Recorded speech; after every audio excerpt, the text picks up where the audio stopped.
Vector है ना, unit vector.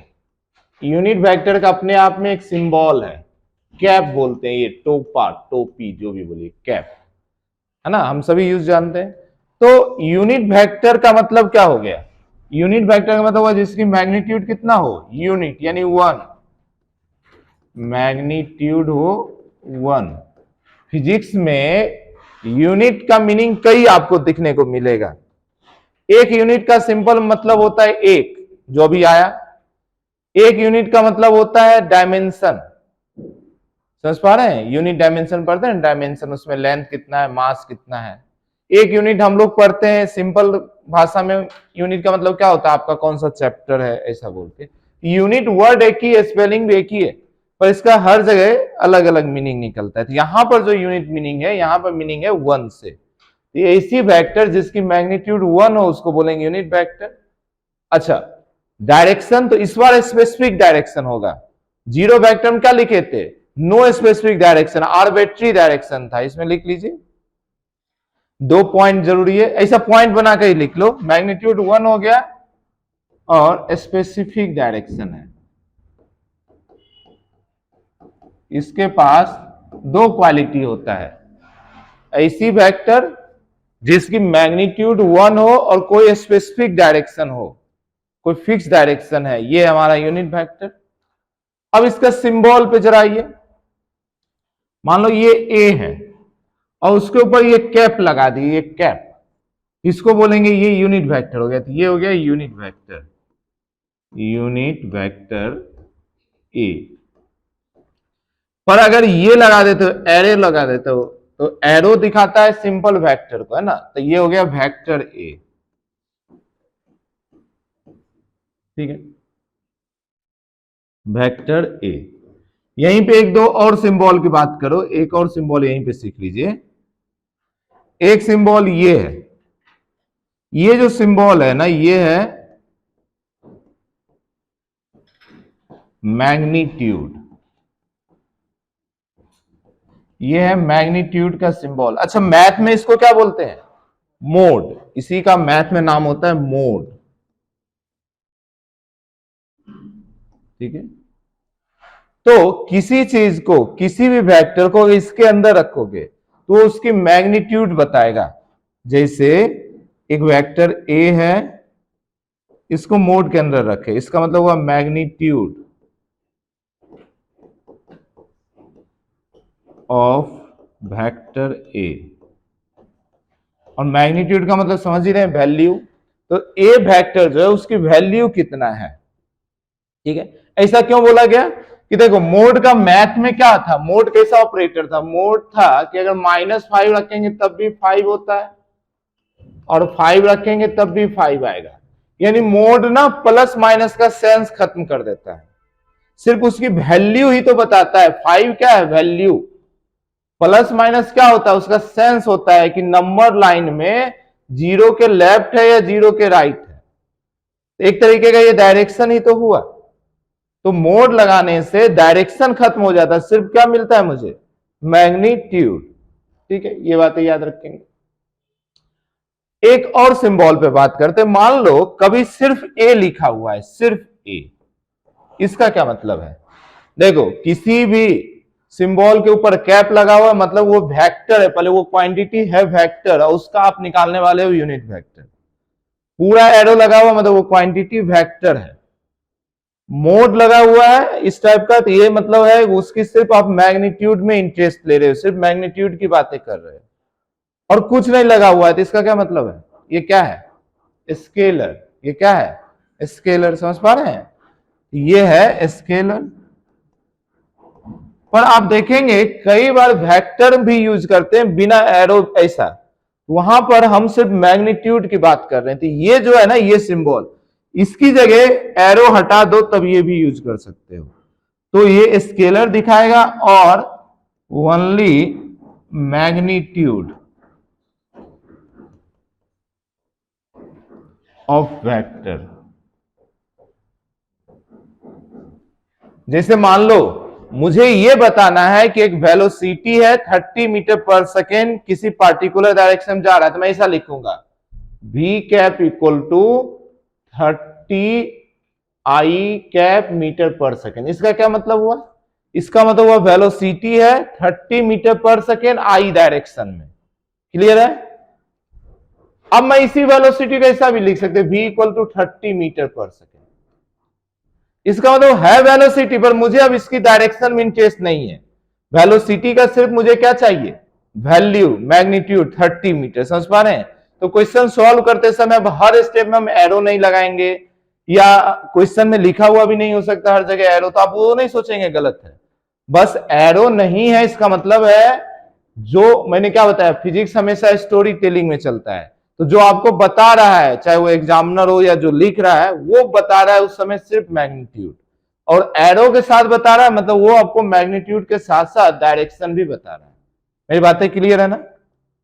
ये 4-5 सिंबल जो मैंने लिखा, ये फ्रीक्वेंटली आपकी हैबिट में आ जाना चाहिए कि जब भी यूनिट वेक्टर दिखाना हो, मतलब उसकी मैग्नीट्यूड 1 है तो कैप लगेगा 1। अच्छा, निकालेंगे कैसे यूनिट वेक्टर किसी का? तो देखो, यूनिट वेक्टर निकालने का जो फॉर्मूला होता है, कोई भी अगर वेक्टर है उसके पास कितनी क्वांटिटी है? 2। एक है डायरेक्शन और प्लस मैग्नीट्यूड। ठीक है? तो जैसे जीरो मैग्नीट्यूड कैसे बनाता है? जीरो से मल्टीप्लाई करके। किसी का मैग्नीट्यूड 1 कैसे बनाओगे? उसका तरीका क्या है? जैसे मान लो वेक्टर ए था, मुझे इसकी मैग्नीट्यूड 0 बनाना था, तो एक ही तरीका था, 0 से मल्टीप्लाई करो। पर मुझे ये वेक्टर ए है, इसका वैल्यू 1 बनाना है, तो एक ही तरीका है, क्या? इसी से डिवाइड कर दो। बात समझ पा रहे हैं? जैसे 10 है, मुझे 10 नहीं चाहिए, मुझे 1 बनाना है, तो मल्टीप्लाई किसी चीज से करने से 1 नहीं बनेगा। ये 1 कब बनेगा? 10 से डिवाइड करके। बात समझ पा रहे हैं? पर यहां पे एक प्रॉब्लम आ गया। क्या प्रॉब्लम आ गया? Division is not allowed in vector. कुछ याद आया? तो हम बोले वेक्टर का डिवीजन नहीं कर सकते हैं, पर वेक्टर की मैग्नीट्यूड वो तो एक स्केलर के बराबर होता है। वेक्टर का मैग्नीट्यूड किसके बराबर होता है? स्केलर के बराबर। समझ पा रहे हैं? तो मैग्नीट्यूड से तो डिवाइड कर सकते हैं, तो वेक्टर ए को वेक्टर ए के मैग्नीट्यूड से डिवाइड करेंगे, तो वैल्यू भी 1 रह गया और रूल को भी फॉलो कर लिया। बस समझ पा रहे हैं? तो आइए इसका फॉर्मूला बना लेते हैं। तो किसी भी वेक्टर की, मानो ए कोई वेक्टर है, उसकी आपको यूनिट वेक्टर चाहिए, यानी उसकी मैग्नीट्यूड 1 करना है। पहले से 1 नहीं, आपको 1 करना है। आपने जिद बना रखा है कि इसकी यूनिट वेक्टर बना के ही रहूंगा, तो आप बोलोगे कोई बात नहीं, आप दे दो पूरी वेक्टर, इसको बोलेंगे फुल वेक्टर, और मैं इसको डिवाइड कर दूंगा ए वेक्टर से। पर ये रूल के खिलाफ है, तो हम इसको स्केलर बना दिए। स्केलर बनाने का मतलब उसकी मैग्नीट्यूड से डिवाइड कर दिए। ये तरीका है किसी भी यूनिट वेक्टर बनाने का। अच्छा, कोई आपको यूनिट वेक्टर दे दे और बोले मुझे पूरा वेक्टर बना के दो, तब वो भी कर सकते हैं। इसको इधर भेज दीजिए। तो देखिए, ए वेक्टर इक्वल टू आप लिख सकते हैं ए वेक्टर की मैग्नीट्यूड इंटू ए डैश, मतलब ए कैप। ठीक है? ये दोनों कुछ यूनिट वेक्टर स्टैंडर्ड है, जो अभी मैं आई जे के लिखा था। ठीक है? तो लिखिए standard unit vector. Standard unit vector, जैसे 3 स्टैंडर्ड डायरेक्शन हम लोग बनाए हैं, x direction, y direction, z direction. तो उस डायरेक्शन को बताने के लिए 3 स्टैंडर्ड वेक्टर भी बना दिए। 3 स्टैंडर्ड वेक्टर भी बना दिए। ठीक है? 3 स्टैंडर्ड वेक्टर भी बना दिए। मूव करें जी। Standard unit vector, 3 standard vector है, आई कैप, जे कैप और के कैप। ठीक है? आई जे के क्या होता है लिख लीजिए। आई जानते हैं, unit vector along X axis. J होता है unit vector along Y axis, और के होता है unit vector along Z axis. अब शॉर्ट में सिर्फ एक्सिस भी लिखेंगे, काम चल जाएगा। ये है एक्स एक्सिस को रिप्रेजेंट कर रहा है, ये वाई एक्सिस को रिप्रेजेंट कर रहा है, ये जेड एक्सिस को रिप्रेजेंट कर रहा है।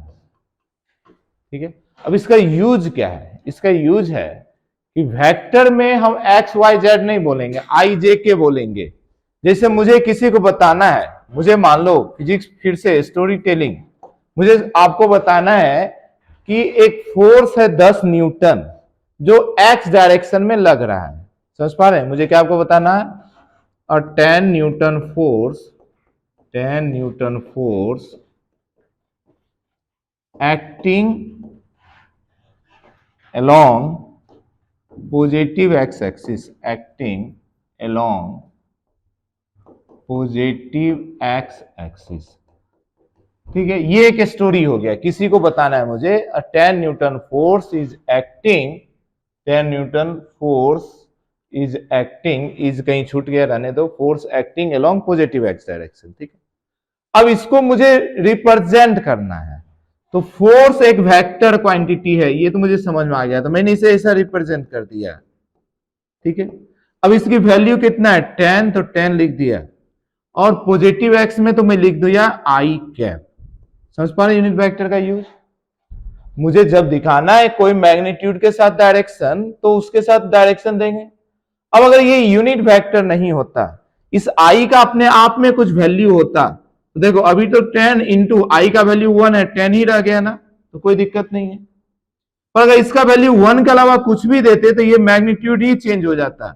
अगर मानो इसकी वैल्यू 2 होता तो ये हो जाता, आपको बताना था 10 और सामने वाला समझेगा 20। मेरी बात समझ पा रहे हैं? इसकी मैग्नीट्यूड 1 लिखना जरूरी था, क्योंकि हर मैग्नीट्यूड के मल्टीप्लीकेशन में ये आएगा, 10i, 20i, 5i, तो 1 ही एक ऐसी डिजिट है जिससे किसी को भी मल्टीप्लाई करेंगे तो उसकी वैल्यू चेंज नहीं होगा। क्लियर है ना? तो हम इसकी इस तरीके से यूज करेंगे, जब भी मुझे ये बताना होगा कोई चीज एक्स डायरेक्शन में तो उसको मल्टीप्लाई कर देंगे आई से, कोई चीज वाई डायरेक्शन में तो जे से। अच्छा, माइनस भी यूज कर सकते हैं, माइनस आई दिखा देंगे, जैसे देखो मुझे बताना है same information, a force of 10 Newton acting along negative x direction, तो मैं इसको ऐसा लिखूंगा F इक्वल टू 10 इंटू, अच्छा इंटू लिखो नहीं लिखो कोई मतलब नहीं, 10 माइनस आई कैप, ठीक है। अब ये माइनस कई बार कंफ्यूजन होता है कि ये 10 माइनस आई तो नहीं है, नहीं ये मल्टीप्लाई है, बस समझ पा रहे हैं? तो इससे बचने के लिए हम लोगों ने क्या किया, माइनस को पहले लिखना शुरू कर दिया, तो ये माइनस पहले लिख दो, ऐसा लिख दो -10i। तो कभी भी अगर आपको लिखा हो -10i, इसका मतलब हुआ 10 जो भी है फोर्स है, तो 10 Newton acting along negative x axis. आपके सामने लिखा हुआ है +10i, इसका मतलब हुआ 10 Newton force along positive x axis. बात समझ पा रहे हैं? इसी तरीके से y का भी यूज कर सकते हैं, z का भी यूज कर सकते हैं। क्लियर है? जल्दी से लिखिए। फिर यूनिट वेक्टर का यूज पोजीशन वेक्टर में भी करते हैं।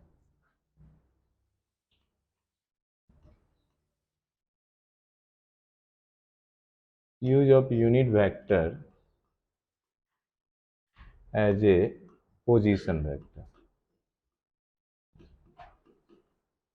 पोजीशन वेक्टर के फॉर्म में भी यूनिट वेक्टर का यूज होता है, या आप बोलो पोजीशन वेक्टर को यूनिट वेक्टर की तरीके से लिख सकते हैं। जैसे देखो कल हम लोग पोजीशन वेक्टर सीखे थे, मान लीजिए ये कोऑर्डिनेट है, ये x है, ये y है, ये आपका z है। पोजीशन वेक्टर क्या था जी? एक ऐसी वेक्टर जो ओरिजिन के रिस्पेक्ट में, ये ओरिजिन है, किसी पॉइंट की पोजीशन बताए, लोकेशन बताए। तो मान लो यहां से इस पॉइंट का लोकेशन या पोजीशन वेक्टर r1 है। अब अगर आपको इस पॉइंट का कोऑर्डिनेट पता हो, कोऑर्डिनेट क्या होता है समझते हैं ना, 2, 3, 5, तो पहले x का बताते हैं, मैं बोल रहा हूं x1, y1, z1। इसी तरीके से मान लीजिए ये कोई पॉइंट है, इस पॉइंट का पोजीशन वेक्टर मान लो r2 है, और इस पॉइंट का कुछ कोऑर्डिनेट होगा, मान लीजिए x2, y2, z2, ठीक है। तो हम जो अपनी पोजीशन वेक्टर है उसको यूनिट वेक्टर में भी लिख सकते हैं, या यूनिट वेक्टर जो है पोजीशन वेक्टर को भी बता सकता है। देखिए इस R1 या R2 वेक्टर का पर्पस क्या है, आपको ये लोकेशन बताना। तो अगर कोई आपको ये दे दे x1 y1 z1 तो उससे भी लोकेशन मिल जाएगा ना, कोऑर्डिनेट में तो मिलता ही है। तो हम ऐसा लिख सकते हैं R1 वेक्टर को,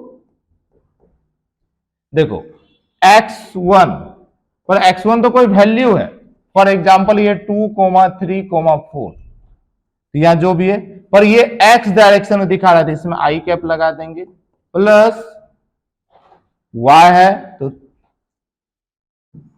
जो भी है y1 j cap plus z1 k cap. तो देखिए ये जो यूनिट पोजीशन वेक्टर था वो पूरे अपने आप में यूनिट वेक्टर फॉर्म में यूज हो गया। इसी तरीके से R2 को हम लोग लिख पाते हैं x2 i cap plus y2 j cap plus z2 k cap. क्या मेरी बात समझ पाए? चलिए वेक्टर में यूनिट वेक्टर का यूज भी देख लिए, यूनिट वेक्टर हो गया।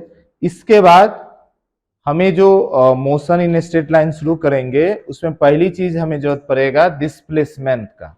तो डिस्प्लेसमेंट भी एक वेक्टर क्वांटिटी है, तो यहीं पे उसको क्लियर कर लीजिए, वो अपने आप में एक वेक्टर का टाइप भी है। हेडिंग बनाइए डिस्प्लेसमेंट वेक्टर। इसके बाद एक टाइप है डिस्प्लेसमेंट वेक्टर, वो देख लीजिए। तो डिस्प्लेसमेंट वेक्टर क्या बोलते हैं? एक ऐसा वेक्टर है जो रिप्रेजेंट करता है change in position vector.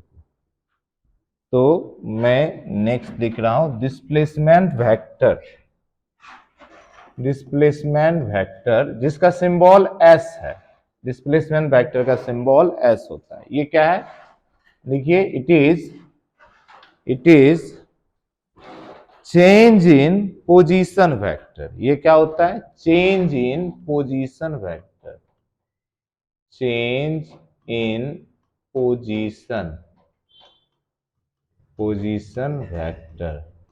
Position vector का जो चेंज है इसी को बोलते हैं डिस्प्लेसमेंट वेक्टर। ठीक है, अब मान लेते हैं हम लोग फर्स्ट टाइम ही पढ़ रहे हैं, बाकी आप तो जानते ही हैं। तो चेंज का मतलब क्या होता है? चेंज का मतलब होता है फाइनल माइनस इनिशियल। इस चीज को आप अपनी नोटबुक में कहीं पे जगह दें, पूरी फिजिक्स में बार बार आएगा। और चेंज के लिए दो सिंबल है, एक है ये डेल्टा, मैं अच्छे से बना देता हूं, एक सिंबल है ये, ऐसा भी दिखा सकते हैं, और एक सिंबल है डी। ये दिखाते हैं बड़ा चेंज को।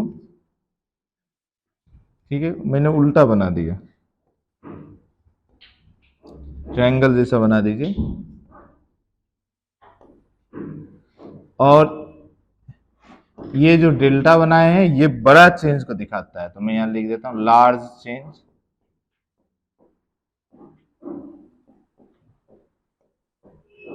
और स्मॉल डी दिखाते हैं very very small change. Physics में कभी भी चेंज का मतलब होगा, देखो जनरल लाइफ में तो हम चेंज मतलब सिर्फ वैल्यू देखते हैं। अब मानो 50 से कोई 100 रुपीज हुआ किसी का, पहले 50 रुपीज था, किसी पर्सन के पास पहले 50 रुपीज था इनिशियल,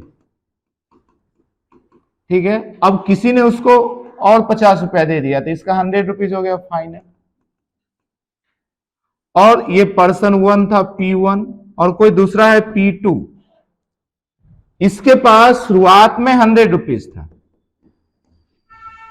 और ये मार्केट गया, थोड़ा पैसा स्पेंड किया, 50 रुपए का खरीदारी किया और फाइनली इसके पास बचा 50 रुपीज। अब अगर फिजिक्स की बात नहीं करें, अगर सिंपल भाषा में बात करें डे बाय डे लाइफ में, तो दोनों का चेंज हमें 50 ही बोलेंगे। क्या बात समझ पा रहे हैं? पर फिजिक्स का क्वेश्चन सॉल्व करते समय, फॉर्मूला बनाते समय, अंडरस्टैंडिंग होते समय हम दोनों को 50 नहीं बोलेंगे। देखो चेंज का मतलब फाइनल माइनस इनिशियल, इसकी फाइनल है 100 और इनिशियल है 50, डेल्टा में बोल रहा हूं मतलब चेंज को। ये आंसर हो गया 50 रुपीज। यानी पहले इंसान का 50 रुपीज प्लस 50 रुपीज का चेंज हुआ, और दूसरे इंसान का जब चेंज निकालेंगे, इसका फाइनल है 50, इनिशियल है 100, इसका माइनस 50 रुपीज का चेंज हुआ।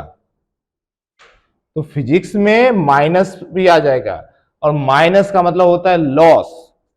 तो कोई चीज का चेंज अगर लॉस दिखाएगा, इसका मतलब उसने लॉस किया, तो 100 रुपया से 50 रुपया लॉस ही तो हुआ। और प्लस दिखाएगा गेन को, तो ये 50 से 100 हुआ, मतलब क्या हुआ, गेन हुआ। तो फिजिक्स में हमेशा चेंज को आंख बंद करके डिफरेंस नहीं देखेंगे। देखो दो वर्ड है, एक वर्ड है डिफरेंस, तो डिफरेंस दोनों का 50 है, पर चेंज 50 नहीं है, चेंज है प्लस 50 और माइनस 50। क्योंकि चेंज के साथ आपको यह भी बताना पड़ेगा वो बढ़ा है या घटा है। क्लियर है ना? तो डिफरेंस और इंक्रीज डिक्रीज दोनों को एक साथ लेकर चलता है वर्ड चेंज। तो ये सारी बातें तो आप जानते ही हैं। अब इसको अपनी नोटबुक में कहीं पे जगह दे दें तो सब कुछ लिख ही रहे, क्योंकि ये काम का है, ये भूलना नहीं है। फिजिक्स में चेंज का मतलब होता है final minus initial, final minus initial. आइए, ठीक है, तो एस को हम बोल सकते हैं, एस को हम बोल सकते हैं आर, अगर पोजीशन वेक्टर को दिखा रहे हैं तो r final minus r initial, r final minus r initial, final position vector minus initial position. मान लो आर इनिशियल वेक्टर जैसे कि अभी लिखे थे R1, ये था x1 i cap plus y1 j cap plus z1 k cap, और आर फाइनल वेक्टर मान लीजिए x2 i cap, final position ये था, y2 j cap z2 k cap. अब कोई बोले कि डिस्प्लेसमेंट वेक्टर निकालो या डिस्प्लेसमेंट निकालो,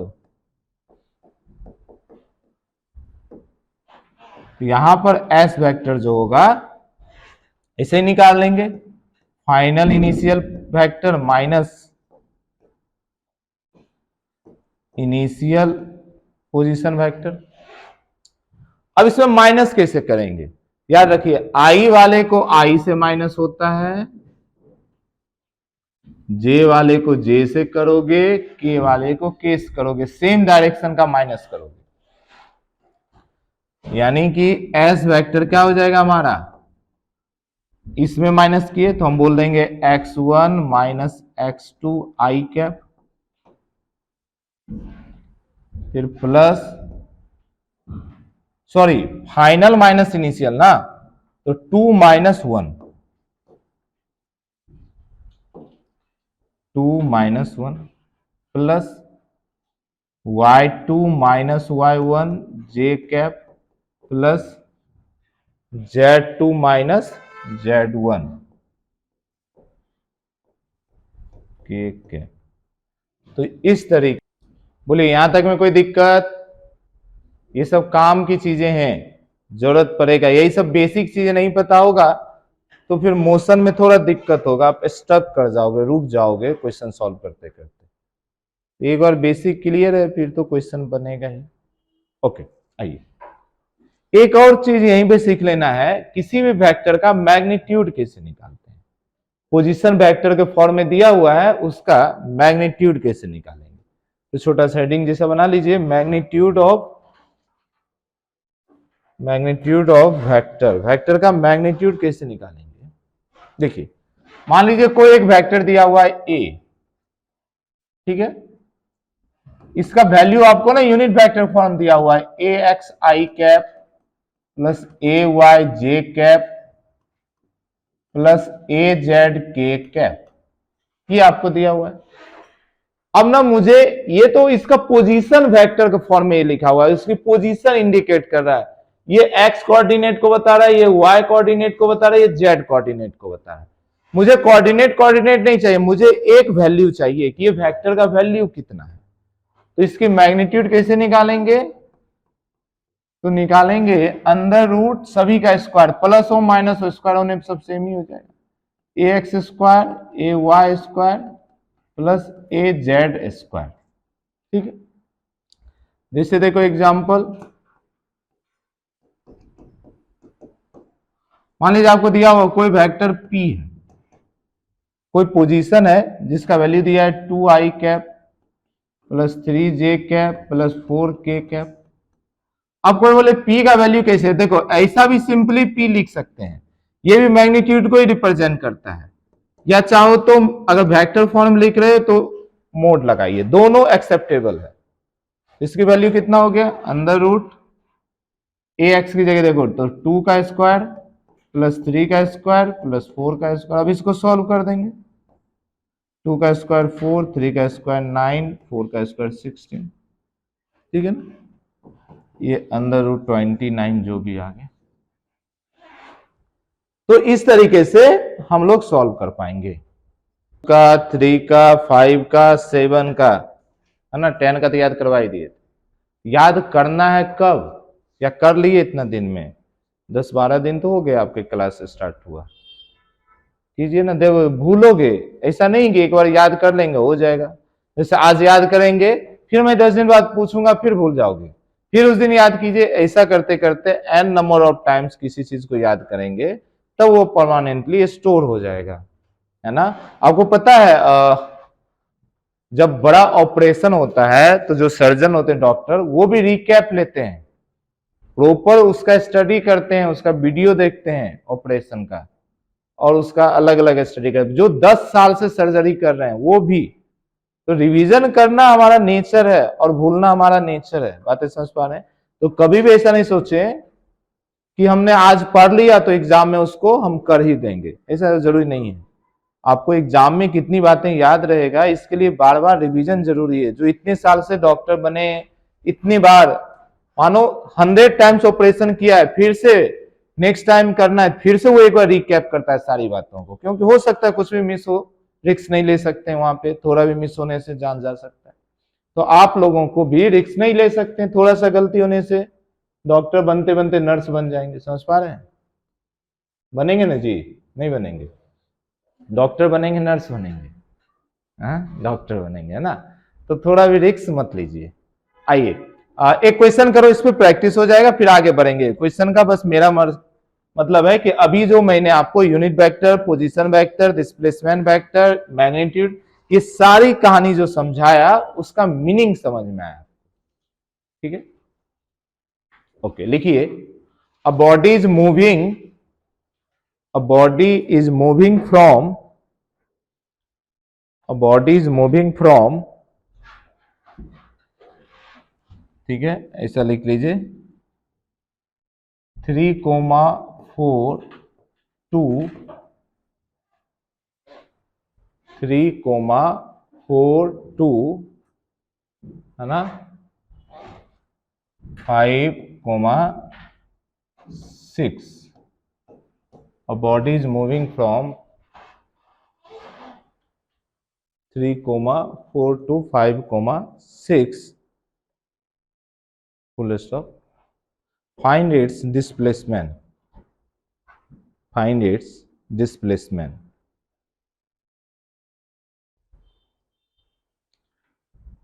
क्वेश्चन एग्जाम में पोजीशन मतलब अपन सिर्फ इंफॉर्मेशन के लिए मैंने शॉर्ट में लिखाया, अच्छे से लिखाना होता तो उसको बुक को एग्जाम में लिखा रहेगा, body is moving from initial position इतना टू फाइनल पोजीशन इतना। आपको भी समझ में आ रहा है, ये 3,4 ये क्या है, कोऑर्डिनेट है, कोऑर्डिनेट मतलब पोजीशन, और ये भी क्या है, कोऑर्डिनेट मतलब पोजीशन। 3 किसको रिप्रेजेंट कर रहा है, एक्स एक्सिस को, अपने लिए किसको, आई को। 4 किसको रिप्रेजेंट कर रहा है, वाई एक्सिस को, पर अपनी भाषा में ये क्या है, जे। फिर इसी तरीके से तो आर इनिशियल और आर फाइनल लिखिए, फिर दोनों का माइनस कर दीजिए।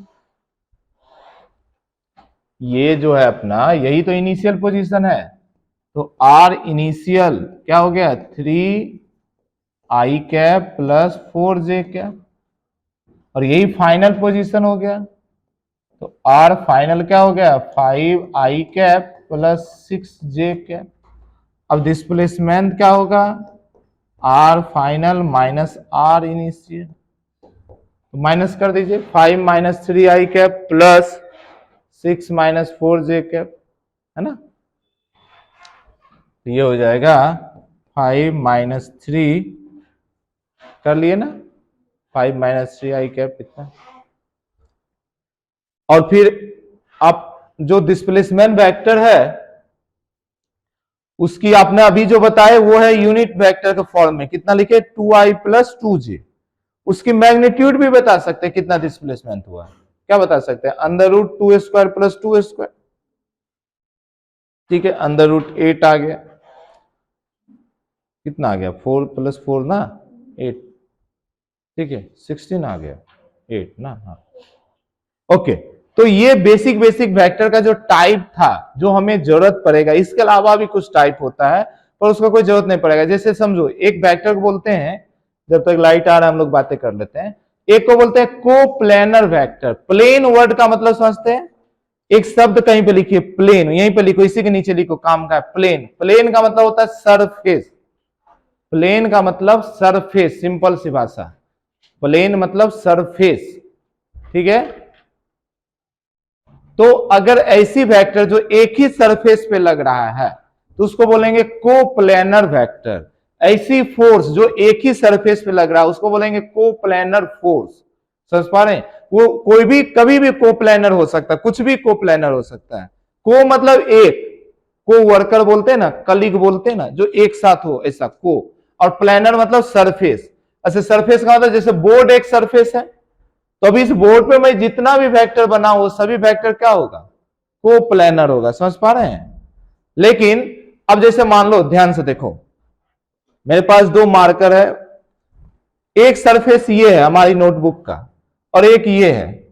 अब इस पे मैंने एक वेक्टर रखा, ब्लू वाला पेन एक वेक्टर है मान लो, और एक ब्लैक पेन। अब क्या ये दोनों कोप्लेनर हुआ क्या, नहीं हुआ, क्योंकि ये इस सरफेस पे और ये इस सरफेस। समझ पा रहे हैं, ये कोप्लेनर नहीं हुआ। पर ये यहां रखे, ये कहीं और है, पर है तो दोनों एक ही सरफेस पे, तो ये दोनों क्या हो गया, कोप्लेनर। बात समझ पा रहे हैं। तो प्लेन मतलब होता है सरफेस, तो एक सरफेस पर आने वाला सभी वेक्टर कोप्लेनर।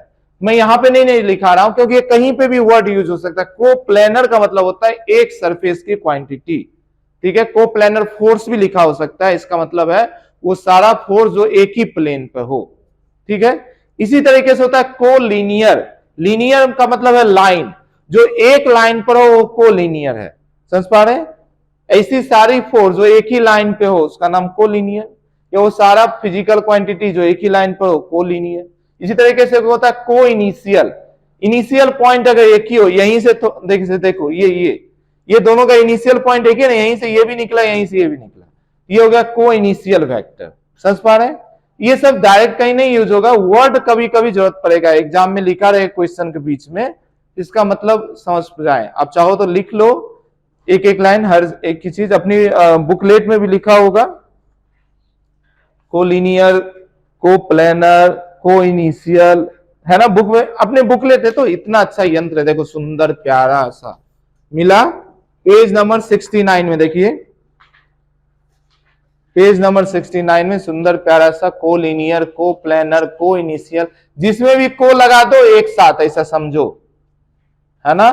को टर्मिनेटेड, जो एक ही जगह पे खत्म हो, टर्मिनेट मतलब खत्म होना, कुछ भी हम बोल सकते हैं, है ना। तो अपनी बुकलेट में देखो लिखा हुआ है, आप वहां से पढ़ लें, अपनी बुक में जगह दे देंगे, जो भी है शुरू में मिल गया ना, ठीक है। तो मैं इस चीज को स्किप कर रहा हूं, कोलिनियर, कोप्लेनर, को इनिशियल, ये सारी बातों को, बस ये इसका कोई अलग से वेक्टर में यूज नहीं है, ये सिर्फ मीनिंग समझने के लिए, क्वेश्चन पढ़ते समय आपको मतलब समझ में आए, ठीक है। कोलिनियर में एक बात का ध्यान रखेंगे, क्या कई बार हमें लगता है ना दो वेक्टर कोलिनियर नहीं है, पर होता है एक लाइन, क्योंकि वेक्टर को कहीं से कहीं शिफ्ट कर सकते हैं ना। तो ये वेक्टर देखो दो अलग लाइन है, पर ये कोलिनियर है क्योंकि इसको उठा के यहां भी तो ला सकते हैं, क्लियर है। तो कोलिनियर वेक्टर जो है, अच्छा मुझे बताओ जरा, ये दो वेक्टर कोलिनियर हुआ, आप दोनों को चाहकर भी एक लाइन में नहीं ला सकते, इसको उठा के यहां लाओगे तो ये लाइन को क्रॉस करेगा, पर ये दोनों कोलिनियर है, क्यों, इसको उठा के यहां ला सकते हैं ना, एक लाइन में आ गया तो, या इसको उठा के यहां ला सकते हैं। अच्छा ये दोनों कोलिनियर हुआ या नहीं हुआ, हुआ। तो एक लाइन में लाना था, एक डायरेक्शन की बात कहां हुआ था, मेरी बात समझ पा रहे हैं। पर ये कोलिनियर नहीं हुआ, अब इस दोनों को एक लाइन में नहीं ला सकते, ये हमेशा इस लाइन को क्रॉस करेगा, ये लाएंगे तो इसकी लाइन को क्रॉस करेगा, है ना। तो दो वेक्टर दो वेक्टर पता नहीं क्या ही आ गया, दो वेक्टर कोलिनियर में, समझ जाइए कोलिनियर जो है, कोलिनियर वेक्टर ये होना चाहिए सेम लाइन पे, सेम लाइन और can bought in same line, पहले से सेम लाइन में हो या सेम लाइन में लाया जा सके, can shifted in same line, ऐसा भी बोल सकते हैं। जैसे देखिए वेक्टर ए यहां है, वेक्टर बी यहां है और वेक्टर सी यहां है, पर A B C all three vector are collinear vector, क्योंकि हम इसको मान लो ये एक लाइन है, अब इस लाइन में इसको भी उठा कर ला सकते हैं, इसको यहां से उठाए यहां से लाए, ये हो गया कोलिनियर, इसको भी उठा ला सकते हैं, ये हो गया, डायरेक्शन की कोई बात ही नहीं है, ये यहां से लेकर, है ना। अब कोलिनियर वेक्टर पैरेलल और एंटी पैरेलल हो सकता है, इसी का टाइप होता है पैरेलल एंटी पैरेलल, जो पहले हम लोग लिख चुके हैं, पैरेलल और एंटी पैरेलल। बताइए जी पैरेलल वेक्टर किसको बोलते हैं, जिसकी दोनों की डायरेक्शन सेम हो, तो ए और सी पैरेलल वेक्टर हुआ और ए और बी एंटी पैरेलल वेक्टर हुआ, बात समझ पा रहे हैं। तो ये कोलिनियर में ये बात एक ध्यान रखना है, और तो कोई बात नहीं है। चलिए तो ये हम लोग वेक्टर का बेसिक सीख गए, टाइप सीख गए, अब आगे बढ़ेंगे। एक वर्ड जरूरत पड़ेगा एंगल का, वेक्टर के बीच का एंगल, इसमें भी हमें गलती होता है, इसमें भी हमसे कई बार मिस्टेक होता है। तो हेडिंग एक बना लीजिए, angle between two vector, angle between two vector,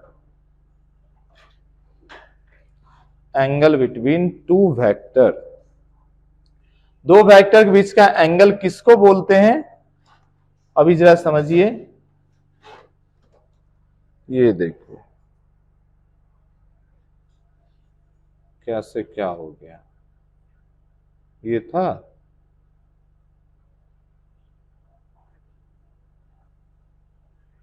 ये तो अलग ही चल रहा है काम, बस जाने दो, आ जाओ। तो मेरी बात समझे, मान लो ये कोई एक वेक्टर है, ये एक कोई वेक्टर है, ठीक है।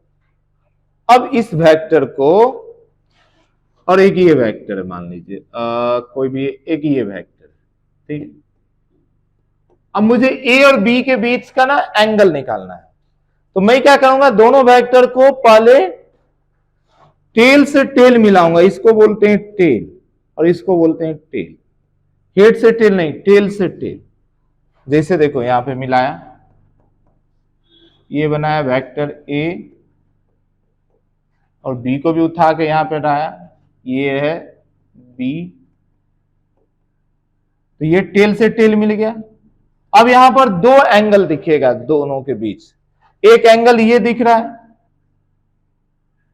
और एक एंगल ये भी तो दिख रहा है, तो इस दोनों में जो स्मॉलर एंगल होगा उसको कंसीडर किया जाता है एंगल बिटवीन टू वेक्टर।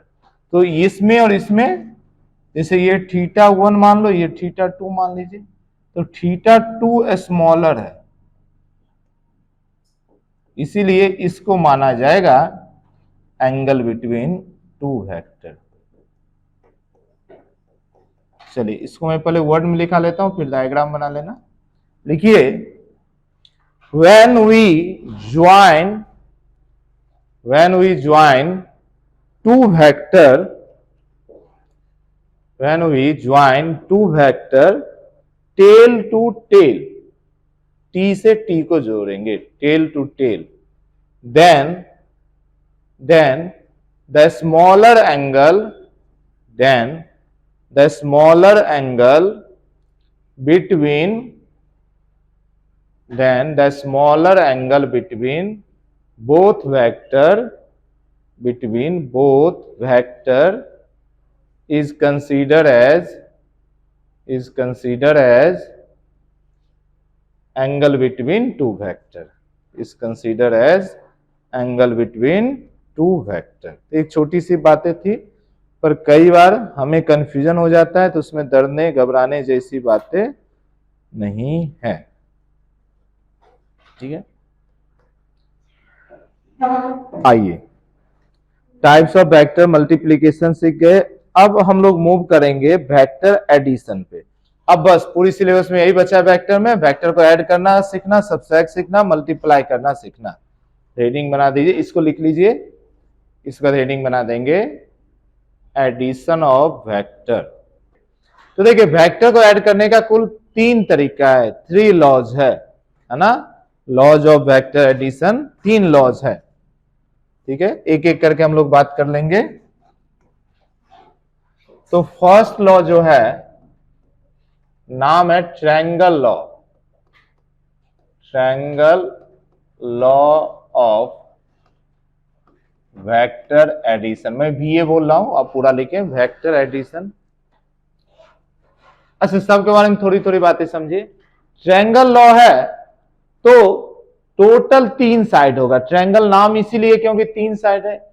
एक साइड तो रिजल्ट होता है, मेरी बात समझो, नंबर को जोड़ना पहले समझिए। जैसे 2 क्वांटिटी है, 2 + 3 = 5, तो 2 डिजिट को जोड़ते हैं तो टोटल इक्वेशन में कितना टर्म आता है? 3। 1 2 3, समझ पा रहे हैं? किसी 2 चीज को जोड़ेंगे तो इक्वेशन उसका 3 टर्म का बनेगा, क्योंकि एक फाइनल रिजल्ट भी तो होगा। अगर 3 को जोड़ेंगे तो 3 को जोड़ेंगे मतलब मान लो 1 + 2 + 3, अब टोटल एक बन गया, जो भी है 6।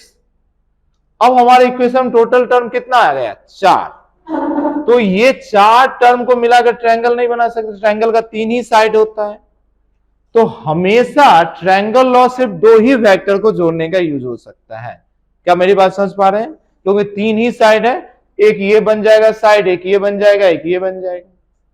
तो ट्रायंगल लॉ सिर्फ यूज होगा 2 वेक्टर को जोड़ने के लिए। ये यूज होगा यूज टू ज्वाइन 2 वेक्टर, 2 ही वेक्टर को ज्वाइन करेंगे। अब इसमें क्या है, अगर ग्राफ से सॉल्व कर रहे हो तब तो इससे वैल्यू तुरंत आ जाता है, और हमें ग्राफ से सॉल्व ही नहीं करना है, अपनी पूरी सिलेबस में तो हमें कैलकुलेशन करना है, तो उसमें यह प्रॉब्लम देता है। तो इसी के लिए एक अल्टरनेट निकाले हैं जिसका नाम है law of parallelogram, law of gram, law of parallelogram of vector addition. ठीक है, ये भी 2 के लिए यूज होगा, दोनों का दोनों 2 के लिए यूज होता है। जब आपका ट्रायंगल लॉ आसान है, पर ट्रायंगल लॉ जहां पे काम नहीं करेगा, उससे वैल्यू नहीं निकल पाएगा, वहां हम लोग ये यूज करेंगे लॉ ऑफ पैरेललोग्राम। ये भी होगा to join 2 vector, to join 2 ही to join 2 vector.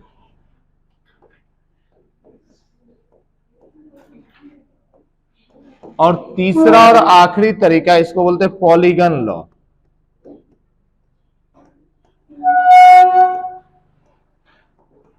Polygon law of vector addition. इसमें क्या है, मन चाहा जितना वेक्टर को जोड़ना है जोड़िए। ये ट्रायंगल लॉ का ही एक्सटेंडेड वर्जन है, ऐसा समझ लीजिए, इसका प्रो वर्जन है ये पॉलीगन लॉ। तो ये यूज करेंगे to join more than 2 vector. ठीक है, 2 वेक्टर से ज्यादा होने से इसको यूज करेंगे। बेसिक बेसिक बातें समझते हैं। पहला समझिए ट्रायंगल लॉ।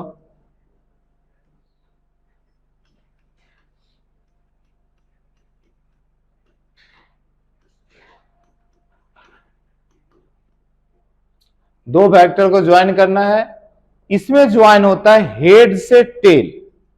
तो हमेशा याद रखिए, इसमें जो ज्वाइन होगा हेड से टेल, हेड से टेल ज्वाइन करेंगे, फर्स्ट वेक्टर की हेड में सेकेंड वेक्टर की टेल को ज्वाइन कर देंगे। अब जब ऐसा कर लेंगे तब जो वेक्टर ज्वाइन करेगा इनिशियल टू फाइनल पॉइंट वही रिजल्टेंट हो जाता है। तो vector joining initial to final point, यही क्या हो जाएगा, रिजल्टेंट। ठीक, आइए मैं एक एग्जांपल समझता हूं। पहले एक वर्ड समझ लीजिए, यहां पर वर्ड यूज होगा बार बार, रिजल्टेंट। रिजल्टेंट वर्ड का मतलब हुआ है सिंपल समेशन। दो वेक्टर का सम जो है, सम, उसी का लिए वर्ड यूज करेंगे रिजल्टेंट। जैसे 2 + 3 5, तो 5 क्या है, 2 और 3 का सम। तो ऐसा वेक्टर नहीं बोलेंगे सम, वेक्टर बोलेंगे 5 जो है 2 और 3 का रिजल्टेंट है। बात समझ पा रहे हैं? तो रिजल्टेंट वर्ड का मतलब हुआ सम, सिंपल सा। तो देखिए दो वेक्टर है, मान लो ओके, मान लीजिए एक वेक्टर ये है, वेक्टर ए, और एक वेक्टर ये है, वेक्टर बी, और मुझे a + b निकालना है, यानी जोड़ना है दोनों वेक्टर को, और ट्रायंगल लॉ से जोड़ना है। तो पहला स्टेप क्या बोल रहा है, पहला स्टेप बोल रहा है हेड से टेल को जोड़ो। अब एक मिनट समझ लीजिए, मैं सारी कहानी लिखा दूंगा, हम स्टोरी टेलिंग में फिजिक्स पढ़ते रहिए। तो ये हेड, तो पहला वेक्टर लेकर आए, उसकी हेड को पॉइंट आउट की, ये हेड है। तो मैं ना फर्स्ट वेक्टर लेकर आया। अच्छा देखो, आपको लगा होगा यहां से लाने में लंबाई बढ़ा दिया, या आपको ऐसा लग रहा है जितना लंबा ये है उतना ही लेंथ ये है। बात समझ पा रहे हैं ना?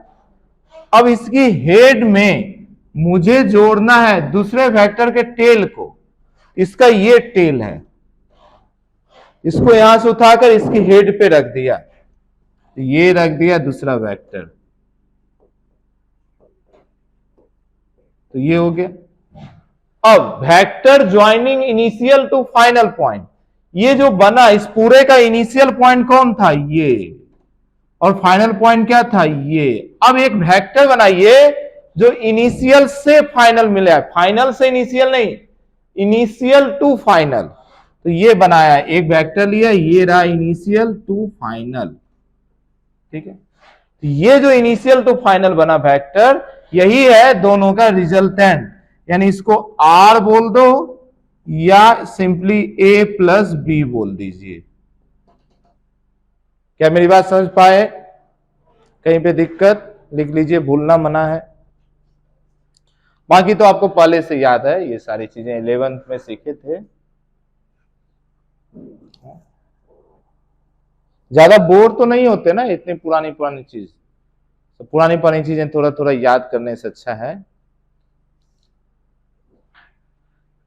आपको ग्रेविटेशन तक तो 11th ही पढ़ना है, ग्रेविटेशन के बाद हम लोग 12 में स्विच कर जाएंगे, क्यों, ग्रेविटेशन और इलेक्ट्रोस्टैटिक्स एक जैसा है। तो फिर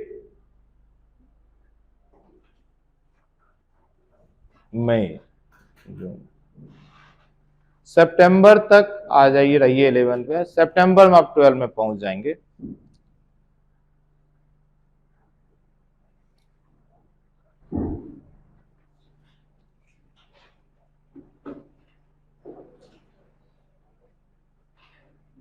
चलिए, वर्ड में कुछ लिखना नहीं है ना, समझ गए ना? नहीं तो बोलोगे मैं वही लिखा दूंगा, when we join this this this this this, हो जाएगा ना, समझ पा रहे हैं ना, इसमें कोई लॉ नहीं। चलिए आइए दूसरा लॉ,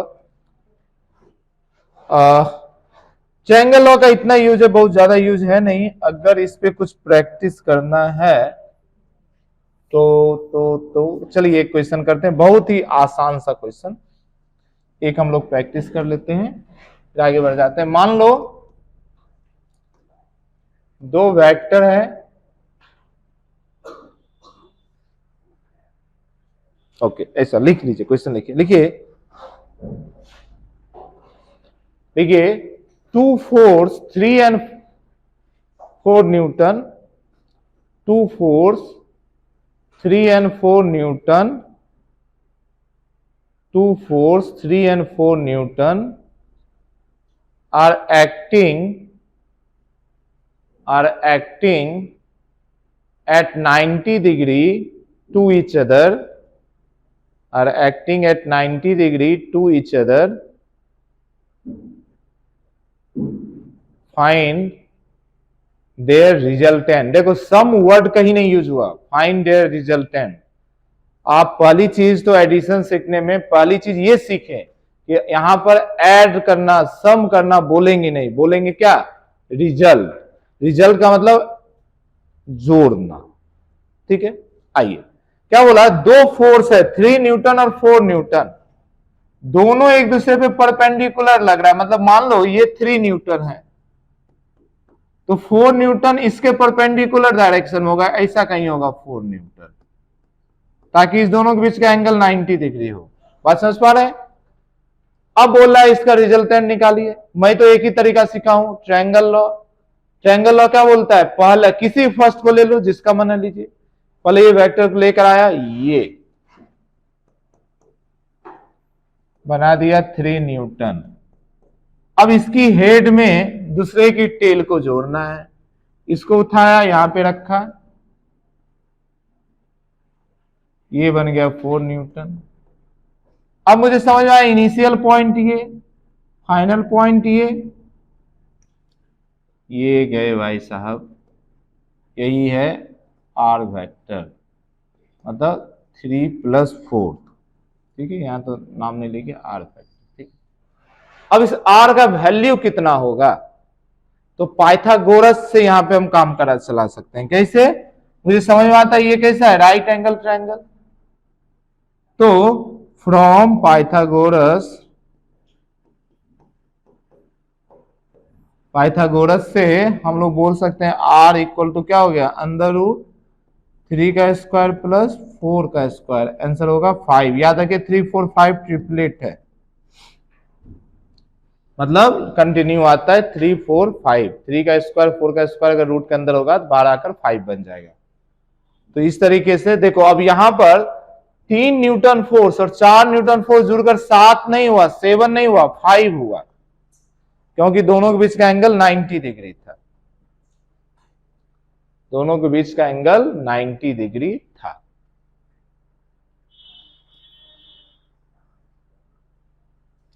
क्लियर है ना? आ जाइए, अब हम लोग यूज करेंगे law of parallelogram. Law of parallelogram, उसका मैं अभी फॉर्मूला बताऊंगा, आपको पहले से पता है, याद करेंगे, 2 बार चिल्लाएंगे फिर घर चले जाएंगे।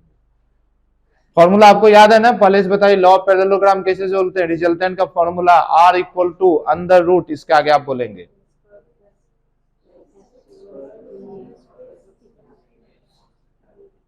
कुछ लोग म्यूजिक बजा रहे हैं मनो, √A² + B² + 2AB cos theta.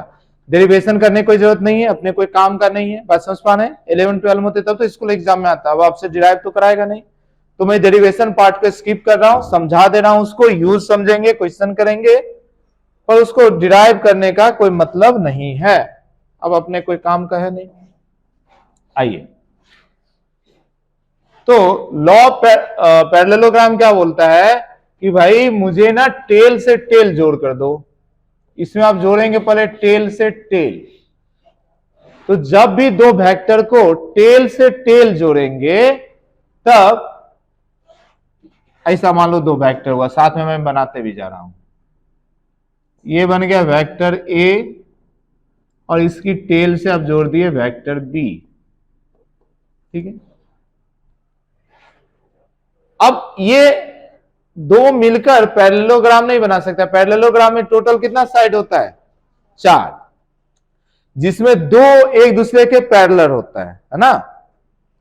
तो दूसरा स्टेप में आपको क्या करना है, एक पैरेललोग्राम बनाना है इससे। ठीक है, तो दूसरे स्टेप में कंप्लीट पैरेललोग्राम। तो मुझे ये दोनों तो पैरेलल है नहीं, मतलब समझ में आ गया, बाकी तो एक इसके पैरेलल रहा होगा, एक इसके पैरेलल रहा होगा, तो कंप्लीट कर दीजिए। पैरेलल ऐसा ही उठाकर यहां पे लेके चल जाइए, और ये उठाकर इसके पैरेलल लेकर चले जाइए। फिर समझो, मैं समझा रहा हूं। ए को पैरेलल उठाकर बी पर रख देंगे और बी को पैरेलल उठाकर ए पे रख देंगे। ठीक है, तो ये हमारा पैरेललोग्राम बन गया। ठीक है, अब इसमें दो डायगोनल है, एक ये डायगोनल है और एक ये डायगोनल है, लेकिन इस दोनों के मीटिंग पॉइंट से जो डायगोनल निकला है वही डायगोनल काम का है, यानी कि दूसरा वाला डायगोनल हटा दे रहे हैं। ये जो डायगोनल निकला दोनों के इंटरसेक्शन पॉइंट से, वो डायगोनल काम का डायगोनल है। ठीक है, यही दिखाएगा रिजल्टेंट आर। समझ पा रहे हैं? तो तीसरा जो है डायगोनल पासिंग थ्रू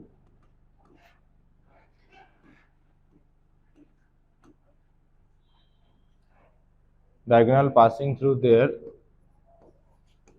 intersection, यही पॉइंट है ना इसके इंटरसेक्शन का। ये जो डायगोनल है जो उसकी इंटरसेक्शन पास कर रहा है वही रिप्रेजेंट करता है रिजल्टेंट को, रिप्रेजेंट रिजल्टेंट वेक्टर, वही रिप्रेजेंट करता है रिजल्टेंट को या रिजल्टेंट वेक्टर को। ठीक है, तो यहां पे हमारा ये जो R है यही है हमारा A प्लस बी। ठीक है,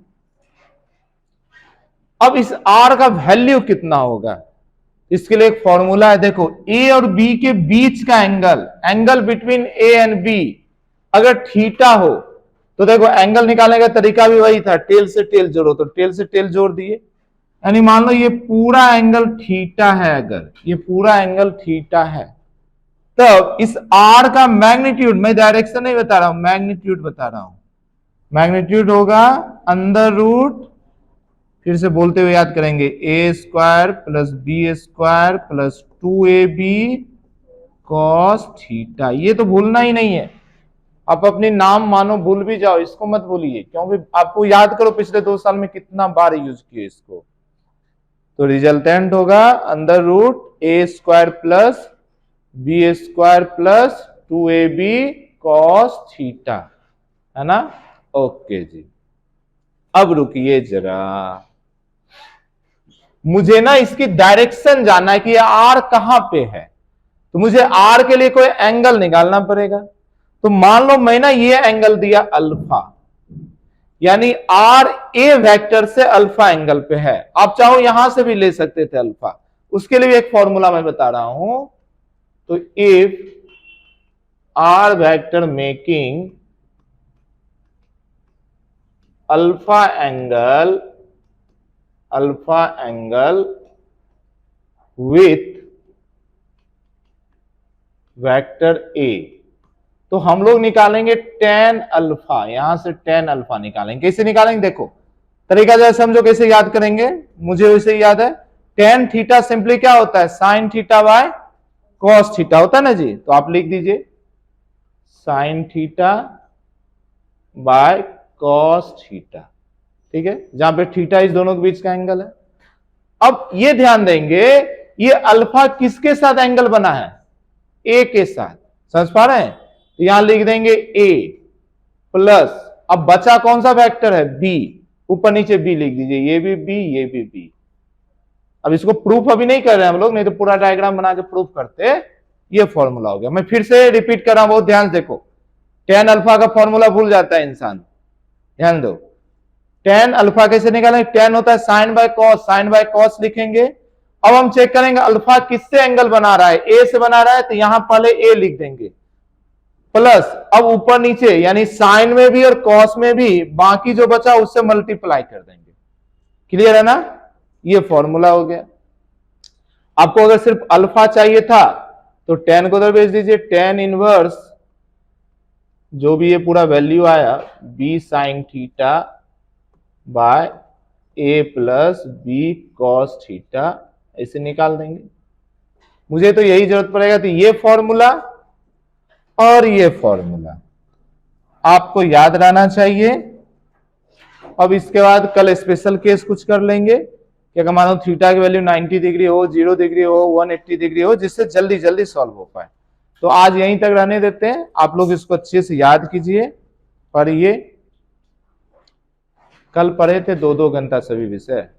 हेलो, कल 2-2 घंटा पढ़े थे फिजिक्स, केमिस्ट्री और बायोलॉजी। आधे बच्चे का चेहरा देखकर लग रहा है नहीं पढ़े थे। कब पढ़ेंगे? शुरू कीजिए, शुरू कीजिए, आदत डालिए। मैंने क्या बोला, यहां क्लासरूम से ज्यादा जरूरी है आपकी घर पे स्टडी। तो मिनिमम 6 आवर्स घर पे स्टडी करना ही है, मिनिमम। प्लस ज्यादा हो जाए 2 आवर्स प्लस, मैंने बोला था इस सब्जेक्ट, ठीक है।